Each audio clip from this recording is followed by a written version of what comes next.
Hey students, Armando here, and welcome to Topic 1 or Week 1 inside of the brand new Halo Learn LMS. So we are going to get you started. Hopefully by now you've already seen my walkthrough tutorial explaining where to find things when it comes to Halo Learn. And let me go ahead and click this off here. So if you have not yet watched that video, go ahead and watch that. You'll get a deeper understanding on how to navigate the platform so we can get right into it. So for topic 1, there are a couple of things that you need to do. Number 1 is, if you notice right here, you've got your class introductions. You want to go ahead and click on that, okay? And then go ahead and go right to the discussion. That way you can post your welcome message. And as you can see, I've already posted my message. So let me go back to the calendar feature and we will only focus in on week 1. Secondly is you have your 2 mandatory discussion questions. Again, the tutorial video shows you the couple of different ways that you can access those questions. Remember that those DQs are due by the due dates listed. And again, I'm a little flexible, especially in week 1, because I know students are coming into the course a little bit late. They're being placed by their advisors, but make sure that you adhere to the due dates. And just so you know, in this course, DQ1 is always due on Wednesday and DQ2 is always due on Friday. So put that in your personal calendars, set your reminders so you're not losing critical points for being late when you could have done it. Okay. In addition to topic 1, we are going to have an assignment. We'll talk about that in just a minute. And then you've got your weekly participation requirements. So let me bring up on the screen a couple of things. Number 1 is each week you need to have what you see below. So you need to complete your 2 mandatory DQs by the due dates. And then you're going to have a total of 6 peer replies. And I'm going to get into the peer replies in just a second. Okay. And then you should be posting in the course at least 3 days out of the week. So if you want to receive maximum points in your participation points, you go ahead and adhere to that what you see on your screen right now. 2 mandatory DQs, 6 peer replies. That gets you added to the minimum. Now, there's going to be other ways in the course. For example, on the weekly CAT, you'll see an announcement on that if you miss a peer reply, but you complete the weekly CAT, then you're going to get credit for that. Okay, so look out for that announcement as well.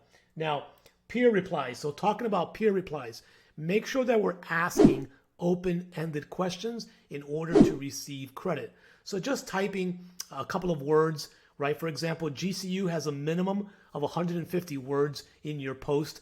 I necessarily don't need 150. You can do more. You can do a couple less.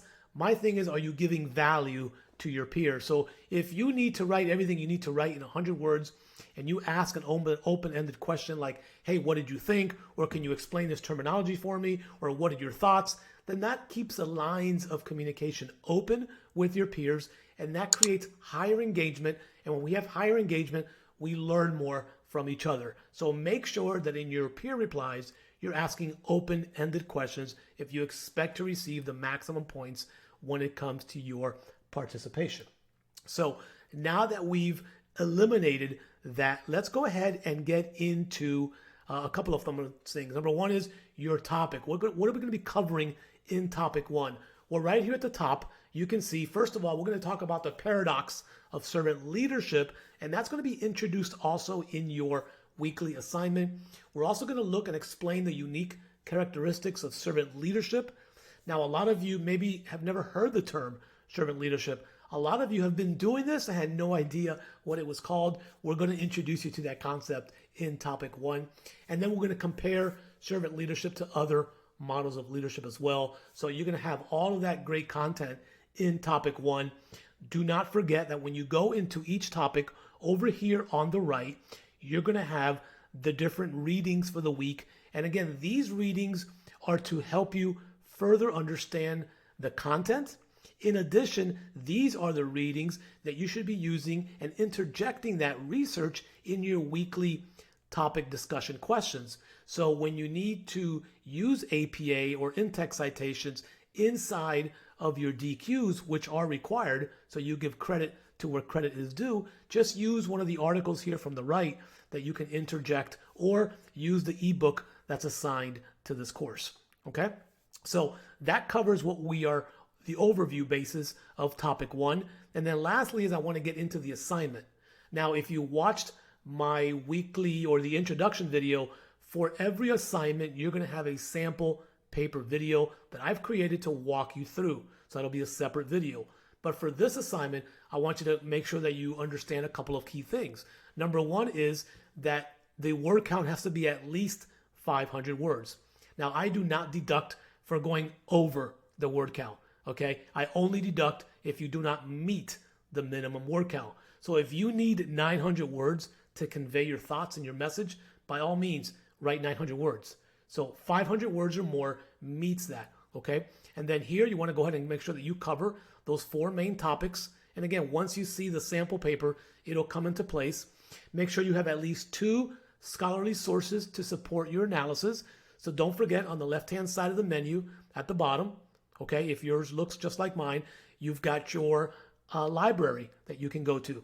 Okay, so use the GCU library. It's a wonderful resource. Okay, and then you're going to submit an infographic as well. Now for this infographic, again, whether you create the infographic yourself or you take one from the internet, the key is to use one in your paper and then explain why that infographic connects to you in the model of servant leadership. And again, you will see a sample of this in the sample paper video. Okay, so make sure that you use APA. That includes an APA title page, that includes proper headers, that includes proper spacing, that includes in-text citations, that includes a reference page. Okay, all of that is under APA. And then don't forget that there is a rubric for this. So I always encourage students to look at the rubric, because the rubric guides you in where you should be going and how you should be formatting your paper. So if you go right here to this section right here and you click on rubric, it's going to bring up the rubric. Open it up and make sure that you've covered every section of your paper. That way you know you're not going to miss points for something that you possibly may have just forgotten or missed. Okay, and then lastly, this assignment will require Lopes Write, so please submit your Lopes Write. Again, for the most part in my courses, anywhere between 0 to 1% is the norm. When you start getting up to 7, 8, 9% similarity index scores, a lot of times that's cut and paste. Okay, I'm going to be sharing a video with you inside of the course that talks about the difference between summarizing and plagiarizing. You don't want to get into the habit of getting caught and red flagged with high similarity scores. You're going to get your paper kicked back to you.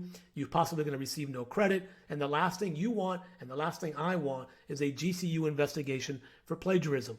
So this video will explain a little bit more about that, but make sure the words are your own. Also, per Lopes Write, make sure you have no more than 10% of quoted text. There should really be very few, if any, quotes inside of any assignment in this course. So you want to find a research, or you want to find a document or a journal, you want to read that, and then in your own words, you want to take that paragraph that you like or that sentence that you like, and you want to convert it into your own words and then give credit to where you got the information from. That's summarizing. When you take the exact words from an article, from a journal, from a website, and you paste it into your assignment, you're going to increase your similarity index and your paper is going to get flagged. So let's start, fresh early in the course. Write in your own words. There really is no need for you to take quoted text. And so again, this video will hopefully explain to you the difference between summarizing and plagiarizing. So that pretty much covers it for topic 1. I will do a weekly video each week so you further understand the assignment, especially as we get into the CLC groups. You're going to want to watch these videos from start to finish. In some of these videos, I will give you some type of extra credit opportunity, and that will be mentioned what to do and how to do it inside of these videos as well. And so make sure that you are asking questions. If you're confused, if you don't understand something, use the resources inside of Halo, whether it's the messages tab or it's down over here. When we come over here to the class questions, make sure that you use these resources to ask questions. I'm always available to you. I get notification of a private message, and I usually respond back to you within an hour or so. Okay, so hopefully you got some value on this video. This will be the same concept week after week. Let's have an amazing course. Let's start 2022 strong, regardless if this is your last course or you're in the middle of your degree program. There is an abundance of wealth of information in this course that is going to absolutely take you to the next level when it comes to leadership. Okay, thanks for watching, and I'll see you inside the course.